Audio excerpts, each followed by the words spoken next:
anak, uy, oh. Parang pa mo kita mga gwapo nga bangus, no? Hi guys! Ano ko si Ate Isel, namin diri sa yes, Malalag Port.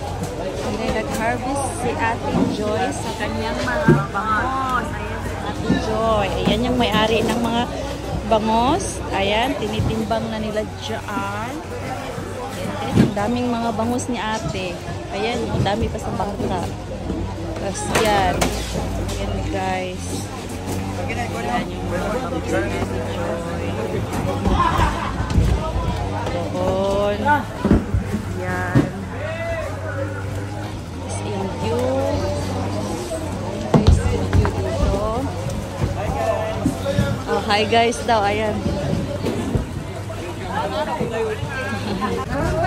First time na ako nakakita bangus na first harvest.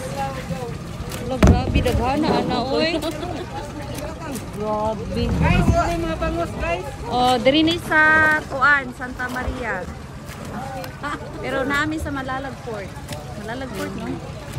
So, ayun guys. Live. Live.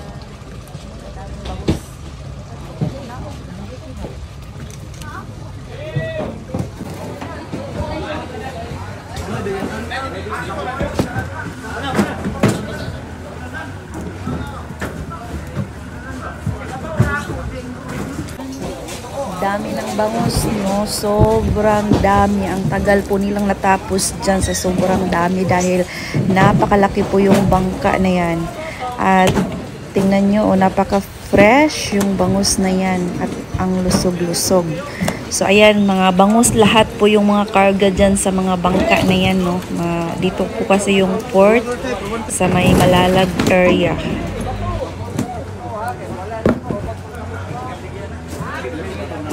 So, inana pag-process dahil ilahang bangus, no, pag na-harvest na, ilalagay sa ganyan, lamesa ba yan? And then, pinipili yung malalaki, maliliit, medium size.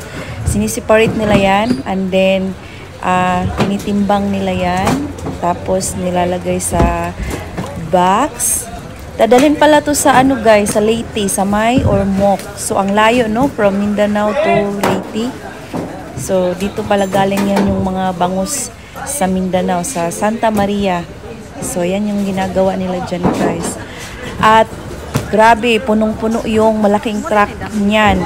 Yan, di ko alam kung anong isda yan. May isda dyan na ganyan. Ang kayang isda eh. Napakadami, no? Kitaan kisimbahan na rin. Ganan, no? Dagang kaayo.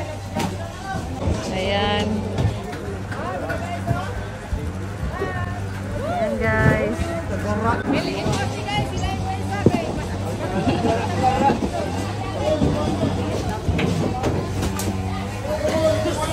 So, yan yung ano dito sa port. Busy-busy. Ito na po, tita. Ayan yung mga tao dito guys. So, busy sila. Ayan.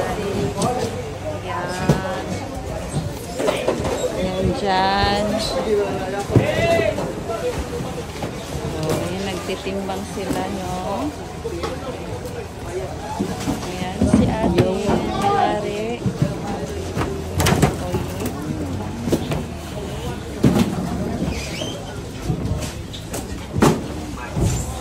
Tapos yan, diretso na yan dun sa truck.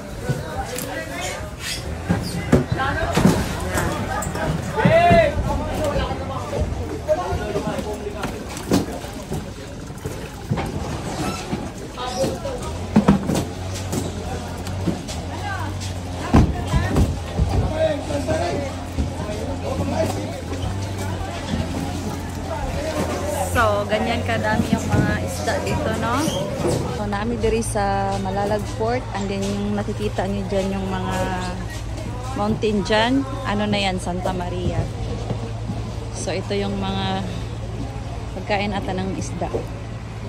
Tapos dito, ayan, makikita mo yan. Yun. Ayan.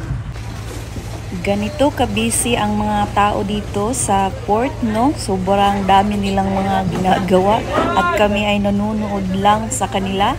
Tapos ayan, buhat-buhat sila dyan. Yung mga tao dyan, no? Mga macho na, ayan. Grabe guys, oh, yung karga. Tingnan nyo.